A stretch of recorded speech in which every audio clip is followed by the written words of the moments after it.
Well, what a day, what a day, what a day. Yeah, I hope you survived that snowstorm. I think I threw a picture in there just to show you what a little bit of it looked like. So I hope you are able to settle down and enjoy the show anyway and not have to get out there and do any shoveling now. I think it's supposed to get warmed up towards the midweek. But we've got a great lineup today, and thank you for watching Schenectady Today in and around the Capital Region. I'm Ann Pearl, your host, and we're going to be starting out with the Schenectady Civic Players, talking about the Babylon line coming up. After that, we'll be going to Proctor's and talking about wordplay, which is the story circle at Proctor's. They'll be doing an event called Starting Over, and that'll be their topic. And then we have, we're very fortunate to have Dr. Gerald Stullock here with us today. He's written a book called The Surgeon's Mate, which I'm really excited to learn a little bit more about because it's a history of medicine and some apothecary in there as well. And then we're going to be talking with the Cash Coalition about getting your taxes done, but more importantly, they're looking for volunteers, and we're going to find out how you can help volunteer and help you get your own taxes done as well. Then we're going up to Hubbard Hall, and we're going to be talking about A Walk in the Woods, which is a very profound play. It certainly is a play that is very appropriate even at this time of our whatever decade we're in. And then we'll be talking about Save the Pine Bush with Lynn Jackson, so I'm looking forward to that as well. Our breaks today will be, again, because yesterday was Martin Luther King Day, and the reason I put that up there and we're showing that from back in 2011 is that they have postponed the date to January the 28th on Thursday for that same event. So if you were planning on going to it, they did change the date. So we're going to go right on and go with our first guest here, and I'm so glad to have you all here today. We're going to be talking about Babylon Line, and we have the director here, Christopher Foster. Hello. Hi, good to see you. And then we have Corey. And how's your mom? She's great. Good. She says hello. Yeah, good. And I know her mom. So anyway, and we have Christine Lafredo as well with us. So we'll start off with the director to find out, what is the Babylon Line? It sounds like a train or a subway. Well, it is a commuter train, and this play is about an adult education teacher named Aaron Port who reverse commutes. He goes from Manhattan to Levittown, New York. Oh yeah, Long Island. Yeah, 1967, the birthplace of suburbia. All the little box houses. 17,000 of them. Little boxes. Well, exactly, right. And he goes to teach a creative writing course to these misfit Levittown people who wanted to be in some other class. French cooking was full, or pottery was right, exactly. So and we kind of underestimate all these people, thinking that, making fun of them a little bit, and then we find out that they actually have real stories underneath, and that sort of comes out throughout the play, that we find out more about them. With the creative writing. Exactly. Yeah, and like creative storytelling. We're going to be talking a little bit about that later on. And Christine, what do you play? Yeah. I play Frida Cohen, and she is a long-time resident of Levittown. Okay. So she's sort of the antagonist of the play. She is the antagonist of the play. I love it. Yeah. She wants to keep everything the same, but this is late 1967. And things are changing. And things are changing, right. And she doesn't want any of it. That's actually a line in the show. Yeah. Things are changing. Oh, yeah, right? Right. Yeah. That's the things Having a they are blast. changing. That was Dylan, Bob Dylan's song. Yeah. And Corey, what are you? Are you the antagonist, protagonist? What are you? Or just a tag? Well, Frida is my nemesis. That's Okay. another line in the play. Yes. And my character, Joan Delamond, she's breaking from that tradition. Yeah. So You're moving forward, I and think she's stuck Correct. undone. yeah. She is a modern woman for the time, and also she is probably the only one that's really there for the right reason, Right. that wanting to actually learn how to write. And who is the who plays the instructor? Nathan McKenzie, Okay, Roy. yeah. Yep. So you got a good cast. We do. How many? 7. 7 in the cast. Yeah. Oh, nice, easy number to work with. Yeah. It is. Yeah, good. And when is the play going to be? Let's see, January 25th through February 3rd. Okay. Yep. And the weather's going to be great. That's right. It better be. Yeah, no, it's going to be great. Okay. Yeah, I mean, really, think about it. It's supposed to be getting warm this week, so that'll be good. So the play, is that appropriate for all ages? Yes, I think so. Yeah. Sure. And is it a comedy, drama? Is it Both. It's a little bit of everything. It is. When was the play written? Oh, that's a great 2016. question. It's 2015, I think. Oh, Actually, so is when it was it's a written. relatively new play. Yep, Richard then. Greenberg. Yeah. Because I was just wondering, with a throwback to 1967, how did that, So it's a memory play. He actually starts it in 2015, and it quickly goes back into time. Oh, And okay. then, in addition to that, there are further flashbacks that happen from previous times in the students' lives as well. Oh, okay. And set, I love to know about sets. So it is an unnamed high school classroom. Okay. So there's pictures of Eisenhower and Kennedy and Johnson on the wall. Because 67. Correct. Yeah. And the Vietnam War is going on. Absolutely. Yeah, In so fact, that's an impact on Christine's this. son in the play has been involved in the Vietnam War. Yeah. So. Yeah. So the thrust of the play is just basically going into the lives of your characters. It is. There is also a potential relationship between this character and the teacher as well, okay. which drives everybody else a little nuts. Yeah, good. And does the entire play take place in the classroom, pretty much? Well, it does, but those flashbacks sort of take us other places. Yeah. So. Yeah.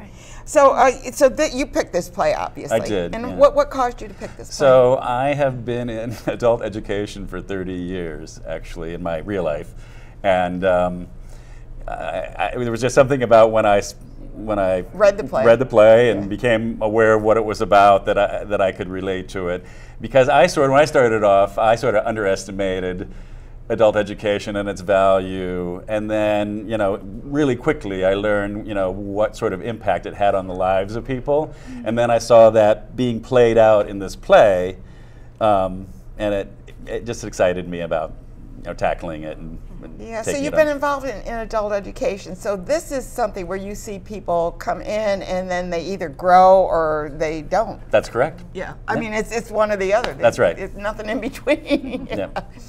But I like the idea of the theme of adult education and having people brought in their adult lives, because we do talk about people coming into school when they're young, but as they get older, it's a little different. Corey, you've been on the stage a little bit, haven't you?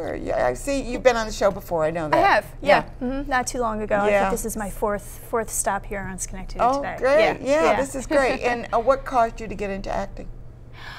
I did it growing up a little bit, and then kind of veered off that path and danced for quite a while, and then just followed my creative impulse, I guess, back to the stage. Yeah, And well, here you I did am. very well. That's good. And Christine, I know I've seen you in a zillion. I shouldn't say zillion. How many You've shows? been in a lot of plays.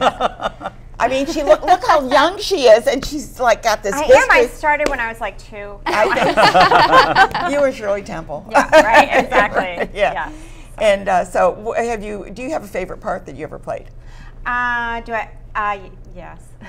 This is actually a very exciting part. Well, we're I not love the part of discounting Braveheart. this one. But discounting this one, the two that I loved was Rita and Educating Rita, and I really loved Doubt, Sister. Oh, Doubt, that was Sister wonderful. Aloysius. Yeah. That was a tough role, and I loved her.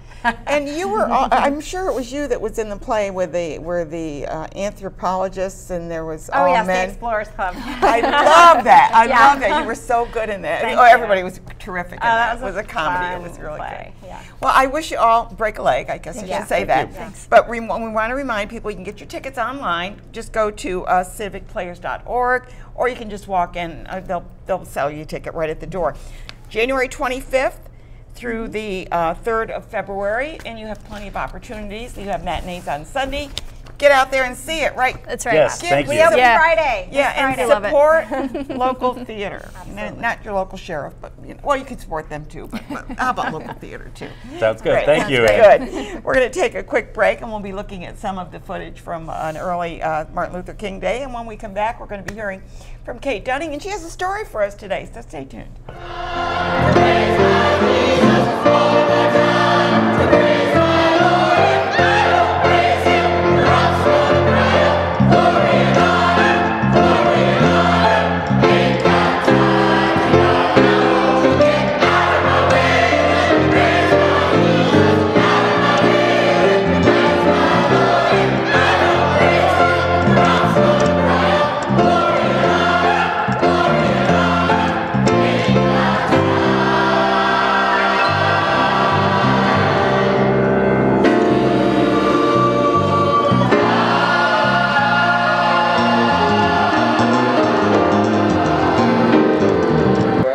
Executive Director of the Schenectady County Human Rights Commission.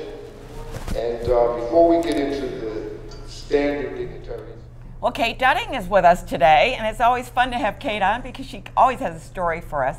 But she's here to talk about the Story Circle at Proctor's, and they're having word plays coming up, and it's starting over. Yes, that's our topic. And we have a variety of stories: an original literary story, historical stories, personal stories, 2 stories from India, and it's all about starting over. Yeah. So I love it that you pick a theme, and you kind of everybody kind of picks a story that kind of goes with that theme. You're performing? What's your story going to be that you're doing? My story is called "Leaving Egypt," Rachel's story. Okay. And it's a story I heard from Rachel. Okay, so it's an actual. It's her personal story. Okay, but you're relating it. Yes. Yeah, yes. And you're going to tell us the story today, Yes, so everybody I am. knows what storytelling is like. Yes. I had just said, my parents were teenagers during the Depression when I looked out at my audience of 3rd graders and their faces were all blank. And I thought, of course they don't know what the Depression was. This was early in my storytelling career. So while I was desperately trying to figure out how to define the Depression for 3rd graders, I said, do any of you know what the Depression was? Not expecting any answers. But a little boy raised his hand. I said, yes. He said, wasn't that when everyone was poor? I said, that's a very good definition. And then spontaneously this little anecdote popped out of my mouth. My father often told this story. When I was 16, I worked in the A&P after school every day and on Saturdays. And because I worked there, I was able to take home the stale, day-old bread. And my family was happy to get it. And the little boy said, gosh, they were really poor. And for the very first time in my life, I realized they were really poor. But I didn't have time to think about that. I had a room of 3rd graders, so I kept on with that other story. But later, I got to think about that. And my father had told that story when I was a teenager, when I was, my mother hadn't mashed the potatoes, or there weren't rolls for the hamburgers, and he would say that, and I would think, yeah. But I didn't say that, I would just listen. And I realized now that it must have shaped his life, being responsible for putting food on the table as a 16-year-old. So I thought about it, and yeah, my parents always saved their money first and then bought things, like my mother's good china, like their hi-fi stereo and its mahogany console, and they bought cash for all but 1 car. No car loans. They did have a mortgage, of course. But my father wasn't always frugal. He enjoyed spending within reason. For instance, he enjoyed taking the family out not only to Howard Johnson's, but to real restaurants with tablecloths. And, every morning he ate bacon and eggs with fresh, store-bought bread.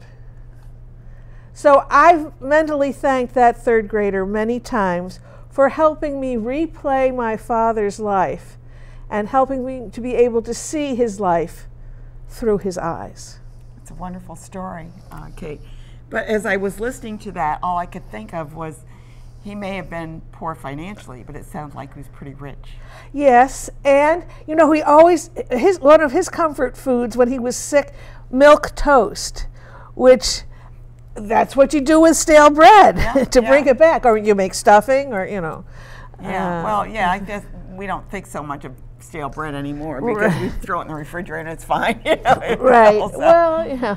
Yeah. Mm-hmm. But the idea of that story, I think it illustrates what happens when you relate a story from your own experience, that you can kind of retell it and it kind of washes over you again, doesn't it? Yes, it does. And when you hear somebody else's story, you go, oh. We had the same. Yeah, I have a story about my mother's hands, and one of the best compliments I ever got was, the story ends with, I remember my mother's hands because I have them, you know. Yeah. And a man came up to me and said, I never realized, but I have my father's hands. Yeah. And that was such a gift for me to hear, that my story helped him. Touch someone else. And when she talks about having her mother's hands, let me tell you, take a look at the sweater. She made this sweater because she is always knitting, crocheting, doing something with your hands, aren't you? And my mother taught me how to knit. Yeah, and so she was right there at the beginning when I would, how come I have more stitches now? And she would show me and show me how to correct the mistakes. Yeah, that's and always tough. that's a very important skill to have, to be able to see the mistakes and then to know how to correct them. Yeah, because I always end up with like an extra stitch and I go, wait a minute, I'm counting them again and wait, now can I drop a stitch? Now what do I do next? I remember. So then it ends up looking like this. Yes, yeah. I remember I was very clever once and I managed to go back on a row. I mean, yes. You know, I put it down and then I came, you know. Yeah, but that's yes. okay. But she's very talented. Not only does she do her storytelling, and you've been doing this for many years. Over 20 years. Yeah. And you have an organization where you can actually help people. Suppose somebody in the audience here has a story. I'd like to tell that story, but I don't know how to do that. We have a monthly meeting of Story Circle of the Capital District. We alternate between the Colony Town Library and the Pine Hills branch. And you can go to our website, story-circle.org, and look at meetings. Our next meeting will be February 20th at the Pine Hill branch. And so anybody can go? Anybody can go, not only members. We request that you do not read. We're not a writers group, we're a tellers group. And really no notes also. But we're a very friendly group. If you just want to tell to live faces, that's fine. How much feedback or what kind of feedback you get is up to you. We start with appreciations. And then we can open it up to, did people have problems anywhere? And so people should say things like, I was confused when the mother and the daughter were speaking, who was saying what? Not, you know, I never could tell who was talking. Yeah, you know, you're constructive. We're constructive and we're gentle. Yeah. Well, you have to be, because these are novices and they're just starting, and it's so easy to be put down and realize, oh, I can't do that. I knew I couldn't do it. Also, you know? each new story is you're in love with it and you're protective of it. Yeah. But I've got many helpful comments from. In fact, the story I'm going to be telling. Right. Oh, and I would like to share the other storytellers on Sunday. Sure. We have 2 young men from Children at the Well. They're Atarva Agashe and Varun Mundaka, I'm sorry. And then more adults, Claire Beetlestone joining me, Elliot Nieves, Claire Nolan, and Nancy Marie Payne. So they need to go to, and it's Sunday, January 27th at 2 p.m. and it's at Proctor's, and you are in the Hearst Education Center. We're in the lower level. Lower level. Thanks for coming. My good pleasure. To see you. Always good to see you. I love your stories. So anyway, we're going to take a quick break, and when we come back, we're going to hear about the surgeon's mate. This is fascinating, just wonderful to hear history at when it was happening. Great storyteller. Stay tuned. And I'll call your attention to these little flyers we've got around for the Kim and Reggie Harris concert that we'll be having on February 13th. So you're all welcome to come back and join us for that. In the meantime, God bless. Last but not least, the question one might ask is why? Why bring Dr. Callender here for the Dr. Martin Luther King celebration? Yes, he has a decorated resume and career and history of activism in all over the United States. The reason being is simple. In 1959, 1957, Dr. Callender brought Dr. Martin Luther King here for the first time, to New York City, and held a rally. Well, we have a copy of the book on the table. This is not the book. The book is not this big. But anyway, this is a poster, and we'll be showing you a little bit more with one of the photographs that we have coming up. Many photographs that you sent.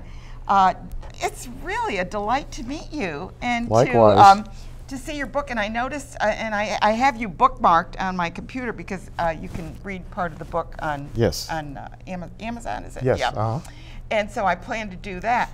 I have to tell you, every time I type it, surgeons, they want me to correct it. I know. But this is the spelling that it was. At the time, yes. Yeah. Yes. Without the E, it's an I.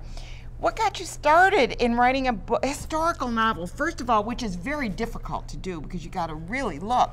There's an awful lot of research that goes into it. And I have to admit that it's been a lifelong passion, not only medical history, but military history. And I've studied all my life. You've been in military. I was 16 years as a flight surgeon in the United States Navy and Naval Reserve, yes. So I've gotten both sides of it. And I had my MFA degree granted after I retired from surgery. So that brought you right into to writing? Yes, I wrote a lot of scientific articles when I was That's a little different though, yeah. It is. Because I've written some of those and they're different than writing something It's amazing the difference. Yeah. And I wanted to do something a little bit more creative, frankly. And I love writing both fiction and nonfiction. And I started out with a fiction because it was just a story I had to tell. And I've been fascinated with that era, which is the Napoleonic Wars, 1805 to 1815. And I just related and frankly wrote almost autobiographical sketch for the protagonist, Jack Swift, in the story. Is he based on a character that you perhaps read about, or not really? He's just a fictional character. He's a fictional character, but with a historical background. In retrospect, there's a lot of me in him. I have to admit. Oh, sure. You write about what you know, right? Exactly. What you know best, you write. Exactly. Exactly. And he's working his way up as a lowly loblolly boy, they called them, because they handed out the porridge. Loblolly. It was a kind of porridge that the nurses or assistants, what we call now, like barley soup or something, corpsmen, or corpsmen now in the Navy, would hand out to the sick and the wounded. And he has greater ambitions because he's from an aristocratic family in France that escaped the Great Terror of the French Revolution. Oh, okay, so that's why he's doing something that would not be considered something that somebody in the elite would be doing. Right. And because of his fluency in French and knowledge and connections in France, he's sent back as a spy with the British Navy. And there he meets the true love of his life, Angeline. Yeah. So it's a mixture of medical history. He goes through two major battles, the Battle of Trafalgar, which was the great naval battle between France and England that saved England from the invasion by Napoleon. And then the Battle of Jena, where he gets mixed up and is drafted into the French army. But he has to keep his cover. He can't blow his cover. He can't blow his cover. And he tries desperately to get back with his new love to England. Let's take a look at some of the photos. Can we do that? Sure. Maybe we talk a little bit about the photos, because I love, I mean, they're paintings. All right, now here's, I put those two Those together. are our two protagonists. That's Angeline, his true love, and that's Jack Swift.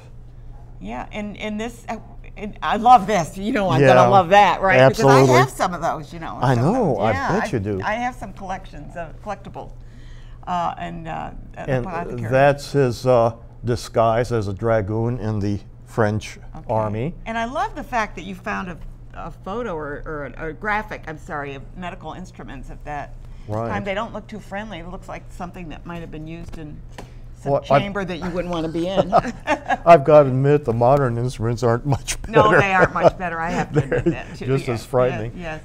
And you had the pictures of the amputations and things like that. And one of the things that people don't realize, they did a lot of that they didn't use anesthesia. No, they didn't. They give them a knock on the head and hope they knock them out? No, not really. They'd give them opium, brandy, and just tightening the tourniquet. It's like when your leg goes to sleep. It goes numb. It disrupts the blood supply to the nerves, and so the leg kind of goes numb.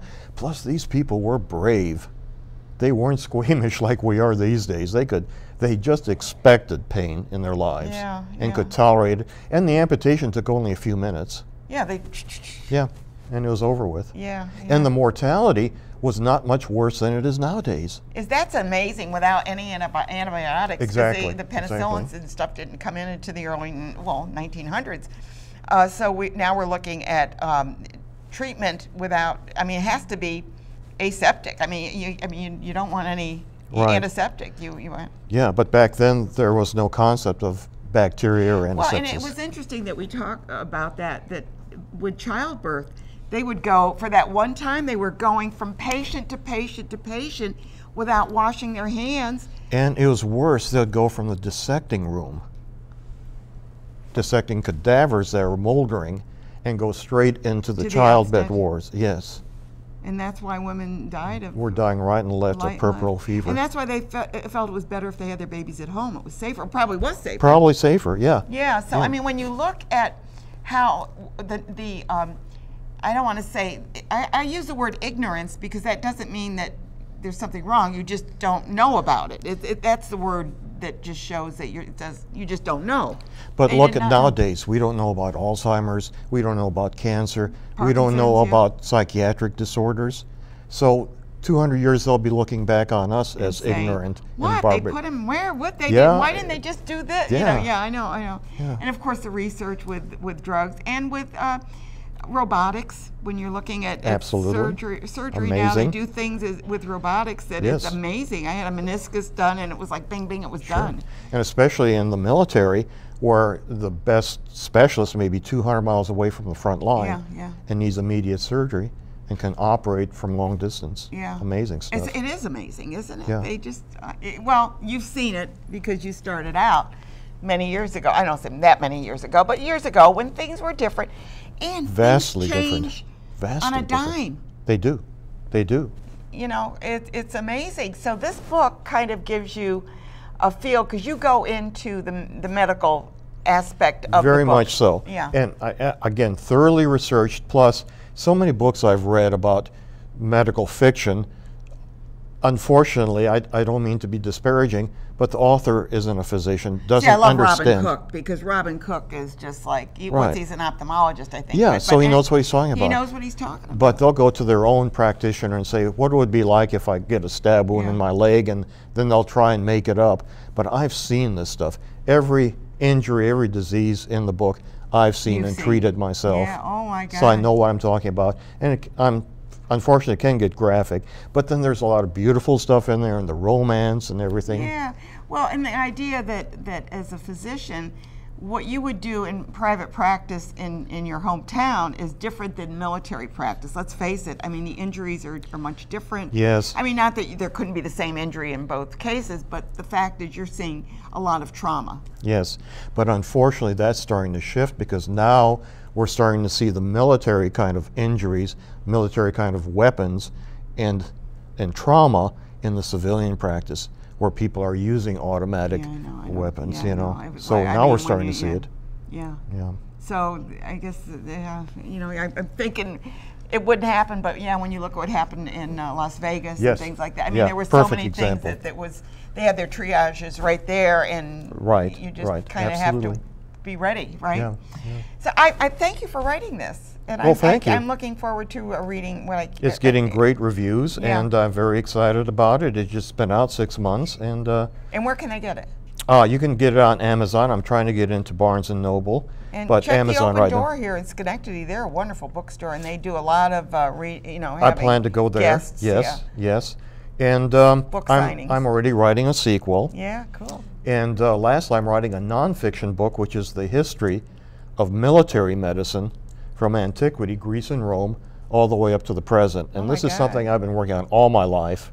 And this is going to be a comprehensive book for the layman, not for professionals. In there, huh? You're going to throw I'm going to go back to Egypt. Are you kidding? I'm going back to all the way Egypt. Back. Yes, Samaria. Go to those tombs and find out what they were doing there. Do you ever figure out how they did, do the embalming? I guess they just found out recently. I know how they did it. You did? Okay. Yes, if you want me to come back and tell us about it. I'll show you. I'll give a demonstration. Whoa! Not on me, please. But anyway, check out the book, and you can get it on Amazon, and you'll be able to see it. I think he'll be up at Northshire in Saratoga, and hopefully he'll be near at the Open Door bookstore. But we certainly want you to have some fun, read this, and get a feel for how lucky we are today. Oh gosh, thank you. Thank you for having me on. It's always a pleasure to have you. Such a pleasure. When you do your next one. I will. Thank you. We're going to take a quick break, and when we come back, we will be talking to our next guest. and we'll be talking about taxes. Oh, well, death and taxes. First death, now taxes. Stay tuned. As a result of that, Duke Ellington, the great jazz musician, was performing at the Apollo Theater, decided to cancel the show to come hear Dr. Martin Luther King. Dr. Callender has also been the head of his statewide, the SCLC, the New York State SCLC, for many years under Martin Luther King. And in addition to that, he has known Dr. King, he has worked with him, and I take the premise that there are people that have what I call primary sources versus secondary sources. And what I mean by that, quite frankly, is someone could say, I saw Dr. Martin Luther King do this, versus someone say that John told me that they saw Dr. Martin Luther King do this. We have our living legends here in our community and in our lives, and we have to treasure them, and we also have to hear the message, because the message really reminds us of where we are going as a future. I'd like to introduce our keynote speaker, the Reverend Dr. Eugene Sinclair Callender. Fantastic.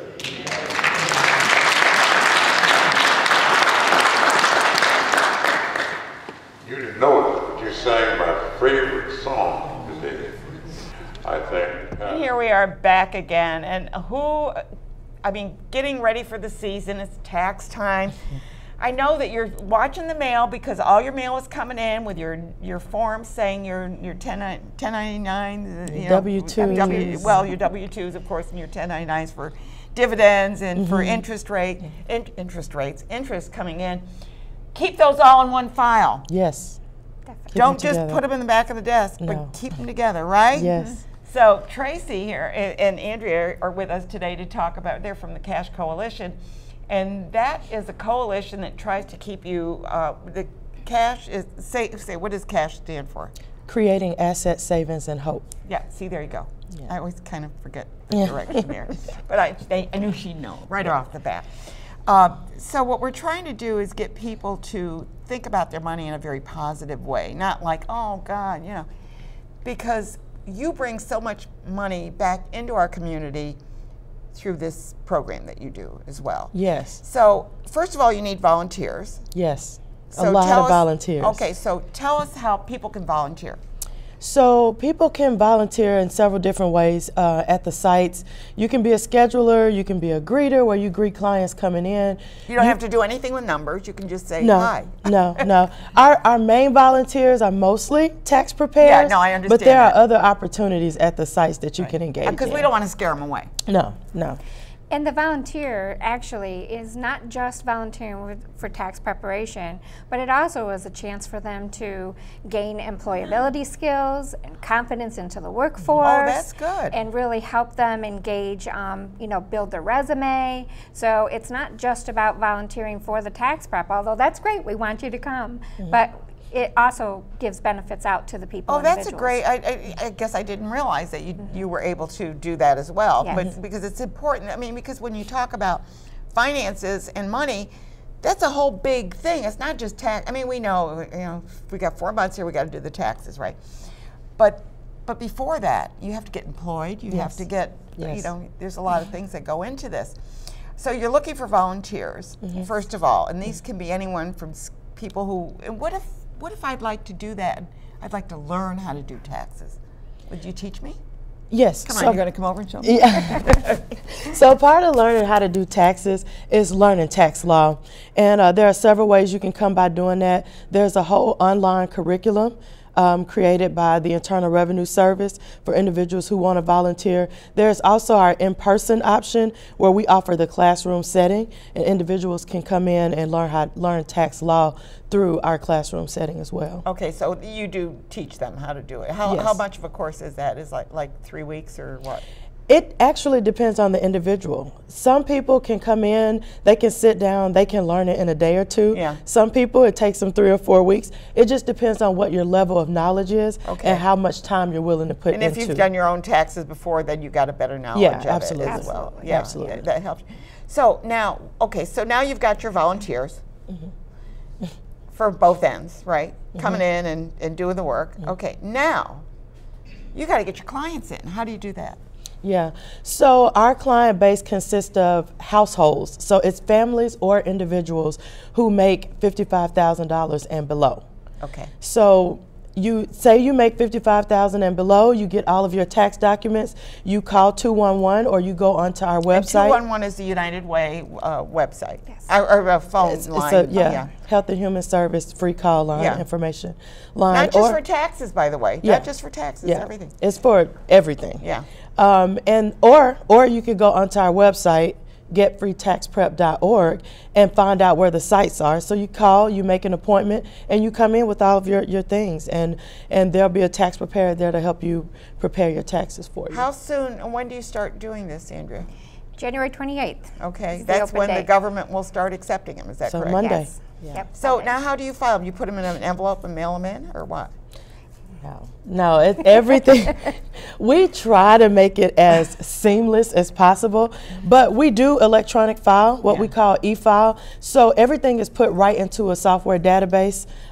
It is enhanced security by the federal government, and it's sent right to the IRS. So there's no paperwork, unless you want a copy, but there's no paperwork. Well, they should get a copy of their taxes anyway to keep a file on it. So, and I knew that they had to do that. And that's state and federal. Yes. Yes, That's state state and and federal, which is really Free. great.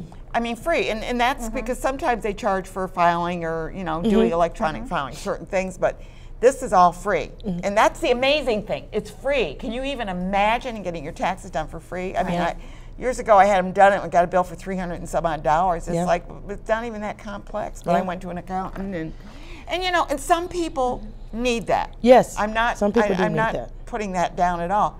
We're looking at people at 55,000 and under, unless you're part of AARP, and I think there's a different amount for that. Yeah, they don't really have an income limit.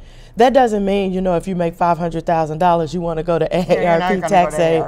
But they do target 55 and above, and a lot of times when you're that age, you start to have pensions and retirements and Social Security. So they're more familiar and you with have that. investments and dividends, and so sometimes they can get outside of the $55,000 income bracket. But they're on a fixed income, so you don't want to send them away. Right. Yeah. So it's important for people to understand that there are limitations on this. If you have a really complex thing and you just sold 10 properties and stuff, don't come here. Right, right. Because they're not going to want to have to deal with that. So there are certain people, you go to an accountant because CPAs are out there, they really understand tax law. And of course, tax laws have changed this year. Oh, absolutely.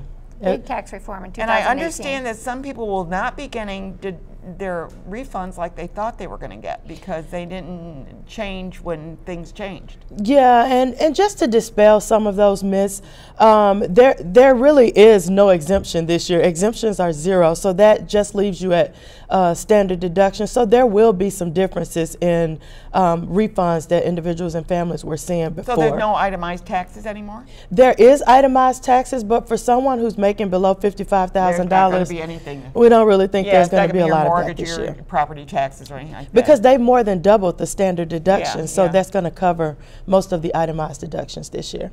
Fingers crossed? Yes, fingers crossed. Good. And I just wanted to share too, just to dispel some of the other myths, e-file will go on as planned. Refunds will go on as planned. I know a lot of people are afraid that they're not going to get refunds. We're not going to be doing e-file. No, the government has said that everything is going to go as planned as far as taxes are this year. That money has already been set aside, already been deemed. And I would suggest that you don't go to get these anticipation loans. Yes, there absolutely. are loans. Just because you're getting a refund, it's a loan. They're loaning that money to you because you don't have it. You didn't get it from the government. No. Which means you have to pay out for that. And you're paying interest on that. Correct. I mean, maybe they don't call it interest, they call it a fee, whatever it is, a percentage you're paying. So don't do that. Yeah. We can keep all your own money. Refund faster. And you're only talking like 5 days different. That's it. Right. That's it. So you can handle that. You can handle it. Yeah. Thanks both for being here, and we'll see you again, I'm sure. Yes, absolutely Thanks will. for being here. And I know you're head of the Schenectady chapter too here for Cash Coalition, and you're with United Way. We want to make sure we give them credit for that. I'm Ann Pearl. You're watching Schenectady Today in and around the Capital Region, and when you come back, we are going to be talking about a great play that's coming up called Walk in the Woods. Stay tuned. Recovering from a hip operation, which was about April 5th. It took place, but a lot of other things got in the way and continued to keep me in this wheelchair. And I thank you for this accommodation. Two things I want to tell you about Dr. King before I give you my formal speech. And I think this will tell you a little bit about the character of this man. We were down in Montgomery, Alabama, and we were marching in the streets of Alabama, and every day. And here we are back again. We're talking about a two-person play. It's a two-man play. Yeah. But it's just two characters, and you play one of them. I do. I do. Yeah. I'm actually in this one. And you are from Hubbard Hall. I'm from Hubbard Hall. And we're talking about their Center for the Arts and Education. And they're in Cambridge, so we're glad to have you down here today to talk about this. But the play, you chose it? Yes. So Kirk Jackson, who's directing it, is a longtime collaborator. He's a professor at Bennington College. He's worked at the Hall several times. He and Robert Zuckerman, who's also in the play, had done this play at the Franklin Stage Company last summer, and they were interested in doing it again because it's a really exciting piece. It's very topical. They were really taken last summer with how much it spoke to audiences. Yeah. So Kirk brought it to me last summer and said, hey, this might be a really great fit for the Hall. And he knew I was interested in doing some acting again. My training is in acting. I did my MFA at Tisch School of the Arts, NYU. And so he brought it to me too as a potential project for me to act in. So I read the play, I didn't know it before, and I was blown away by how topical it is. It was on Broadway in 1988. Sam Waterhouse, I think. Sam Waterston and Robert Prosky, the great Robert Prosky, were in it in '88 on Broadway.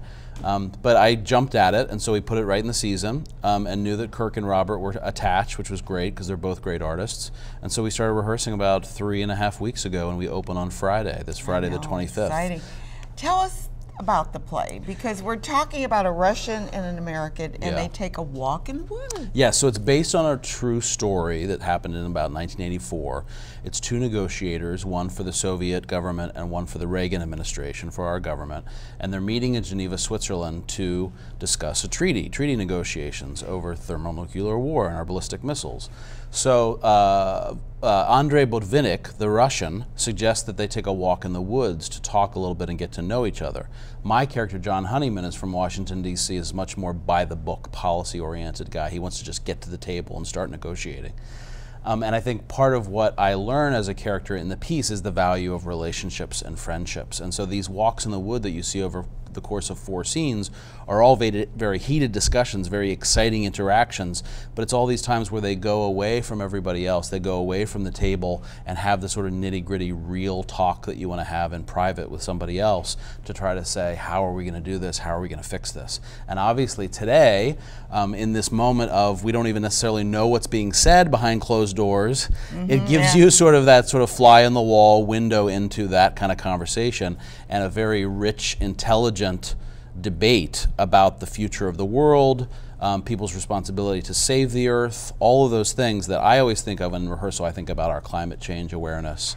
I think about, obviously, thermonuclear war. A lot of what we've talked about in rehearsals is, you know, this play was written over 30 years ago, but what's happening now? We both clearly still have these arsenals. Like, we don't even think about it. We don't even think about it. The more things change, they stay the same. I mean, it's like you're looking at a symmetry. I mean, it's the same issues that we're dealing with. Right. And it's amazing that that conversation that we were obsessed with 30 years ago, we don't even really talk about it anymore. Was the play at all rewritten? I mean, was there anything that brought it up to date, or is it a period piece, or is it one that could It could be today, because it's really about coming to peace together and coming to a place of saying, as people and as governments and as leaders across these countries, we're going to work together, we're actually going to start to compromise, we're going to start to actually collaborate together. So it's still very true today. And even though we're talking about nuclear arsenals, again, they still exist, and this sort of question even about climate change of what are we going to do about it, we talk a lot about coming with the summits and things. Yeah, we talk about like the life and death of the planet, and my character at one point says, so you just want to talk about the life and death of the planet every now and then. You know, this sort of sense of every couple months we talk about it, and then we forget about it. And we don't talk about it. Yeah. So that makes it all very, very immediate, and it's very human. It's a very timely topic. There's no question about it. I've been to China, and one of the things that you learn there is, and I learned this from the Chinese, is that you meet at least 2 or 3 times over tea. Right. Before you talk business right. or negotiation. Right. You get to know the person right. that you're going, and we in this country seem to miss that piece. Yeah, and there's a great, CNN did this great series on the 80s. They've done the 70s, 80s, 90s. There's an episode in the 80s series about the Soviet relations in the Reagan era, and one of the things that Reagan did really smartly is the first time he met Gorbachev in 1985, he took no notes, and he said, I don't want to talk about policy, I'm going to get to know the man. So Reagan's approach in some ways opened up that door, and Gorbachev opened up the door for us to finally talk. Yeah. Now what they did was great at the time, but it didn't solve all of our problems, and God knows where the arsenals are that were Soviet arsenals at this point, how they're being managed, and it's just a topic that we don't think about a whole lot anymore, but it's very, very important and very immediate. And the play is very human, just thinking about how do you get beyond my point of view, your point of view, how do we start to negotiate and recognize, where is the common? They say in any negotiation, you have to find out the commonality between the two parties. Yeah. Because unless you do that, then you're always like this. Right, right. And I was very lucky. When I was in college, I actually got to go to the Soviet Union the last summer it existed, 1991, before it fell. USSR, huh? Yeah, the USSR. Right. And I was struck by the people were so lovely and generous, and the people were not the evil empire that we had been told about. And so it's also a play about how do you jump across, your own preconceptions into really meeting somebody face to face and going, we have a lot and here, more I mean, we were kind of at war with them, and then there was the Red China thing, Yeah. And like I said, even when I went to China a number of times, but the people are just like you and me. Yeah. I mean, they got their kids and they got their job, and they're, Right. The government is over here. Right. Right. And and we, even as Americans, are good people usually. Yeah. And the government's over here doing their thing. Yeah. So we have to do a people-to-people thing more, and I love the Peace Corps and things like that, or student exchange, whatever brings people to the common denominator. Yeah, absolutely. And we waste so much money just sort of arguing with each other that could be used for the social good for everybody. Or setting up a block. Okay, I know we aren't going to agree on this, but here, right. I love the idea of a walk in the woods. Talk about a place to be of peace. Right. Where there's no confrontation around you. Right. Except a few birds maybe interrupting you, or a squirrel looking for a nut. But anyway, it's the idea of being able to talk mano a mano without that conflict, or knowing that you're at a table and what do you got down? Right, right. And in some ways, the Soviet Botvinnik in the play understands that because he's been doing this for decades, and my character has to kind of grow into that understanding. Because that wasn't how he was trained. Right, exactly. Yeah, exactly. Yeah. Well, it sounds like a wonderful place. So let me just tell people when they can see it. Starts January 25th, runs through May. I hope not. I hope it doesn't run through May. Too long. Through February 3rd. Although you might do a revival. Who knows? Yeah. And that's at Hubbard Hall, and that's in Cambridge. And whereabouts in Cambridge? On Main Street? On Main Street, right on Main Street. And people can get tickets at hubbardhall.org or call our box office. Can they buy them at the door if they have They to? can buy them at the door, too. Okay, good. And how large is the theater? This one is going to be set up for 80 seats. We do different seating. I love good intimate theater. So good intimate theater. People should buy fast because they're going fast. Good. Thank you so much, David. Thank you, it's such Ann. a pleasure to meet you. And Very please nice to come meet back you. again and talk about some of the other events that you're doing up there. It's a wonderful location up there. Thank you very much. In Cambridge. I appreciate it very much. We're going to take a quick break, and we'll talk about another location that's really wonderful. This is the Pine Bush. Stay tuned.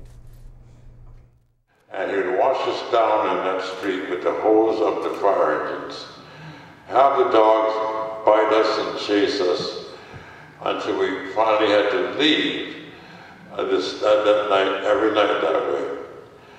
But the interesting thing was, every night that we met in Birmingham, Dr. King would come to meet us in the church that evening. And he would say to us, children, we had a hard day today. Yeah. We felt all the terror and animosity and hatred of Mr. Bull Connor. But he said, I want to tell you something.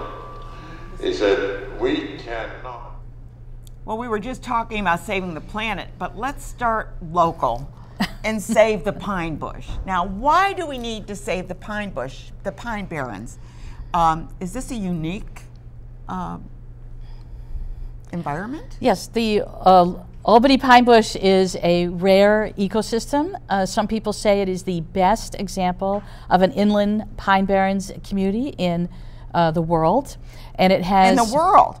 Oh yeah, our pine bush is very special. It is very, very special. It has species from the Arctic, it has species from the south, it has species that all mix in. There are a lot of birds that use it to migrate, plus of course we have our very own Carner blue butterfly. Yeah. And this is the only place, I think, for the Carner blue, isn't it? Or well, actually the Carner blue did— Or do they migrate? They did, they don't migrate, Okay. but they did stretch at one time from the east all the way to the Midwest, but because of habitat destruction, they are missing. What do they feed on? So the Carner blue has a very interesting life cycle, and it uses the blue lupin is what the caterpillars That's why feed you on. celebrate Lupin Day. Yes, that's the the Albany Pine Bush Preserve Commission has a lupin fest. Yes. Absolutely. So what Save the Pine Bush does, just so they understand, is Because that— they're different. I mean, you're a supportive group. It's like Friends of the Library to the library. You're the Save the Pine Bush. We're more adversarial, Okay. because Oh, good. Save the Pine— I love adversary. You know why? Because things happen then. Well, the only reason there is any pine bush left today is because of Save the Pine Bush's decades of litigation to stop development in the pine bush. And we're all volunteers, and we work through the use of the courts and litigation and then education. But if it hadn't been for us, even the commission wouldn't exist, because I was not aware of we that. sued the city of Albany so much in the 1980s, and we won so many cases that the city and the state decided, well, maybe if we create a commission, these people will go away. Well, we didn't, because then we started suing the commission because, we wanted them to do a better job. Yeah. Well, you need an overseer of some, and sometimes it's the public that's the overseer. Well, it is every time I go someplace special and I think, did this just happen? Did the government give this to us? And I think about the decades and the thousands of hours of work that volunteers for Save the Pine Bush put in to do the litigation, and I realize it only, the government didn't give us this. We the people fought for it. Yeah. And that's what we have to keep doing, is fighting for it. Doesn't the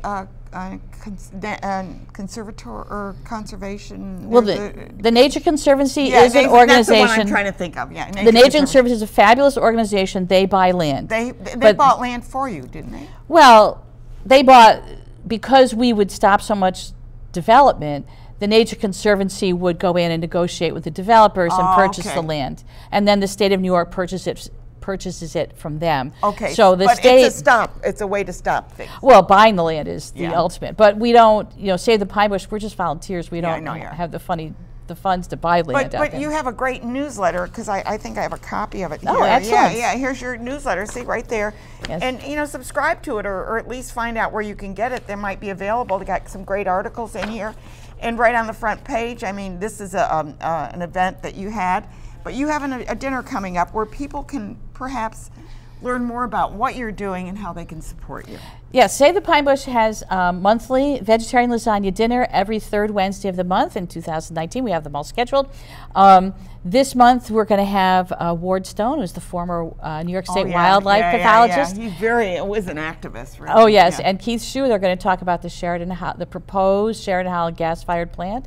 One of the things that Save the Pine Bush does at our dinners is we do talk a lot about the pine bush, but climate change may kill the pine bush. So we work a lot on educating people. So when people come to our dinners, we talk about a lot of environmental issues and also social justice issues. And everyone's welcome to come. It's only $12 for adults, $6 for students. So you do all the cooking? And I do not do the cooking. We have a fabulous cook. Our original cook, Regin Adams, retired at the age of 89. I don't know why. She's a friend of mine. Yeah, Regin. Yeah, I can't imagine. She finally said at 89, okay. And she's an activist. I mean, she's like at the labor picnics, and she's everywhere. With the Chinese, because I met her through the yes, Chinese the Chinese organization. Yes, yes. And so she's really a wonderful woman. Yeah, absolutely yeah. wonderful. And I met her husband before he passed on, and he was a movie buff. So, oh, yeah, yes, big wonderful time, man. Big time, yeah. Oh, absolutely. So Reshan was doing the cooking, huh? Yeah, Reshan cooked all the dinners for about almost 40 years. Yeah. So and now we somebody have, else is doing now we have a couple, a young man and a woman come, and they cook. It's wonderful. Yeah. So I would highly recommend. Our next dinner is February 20th, 6 o'clock, 85 Chestnut Street. Okay, and where's that?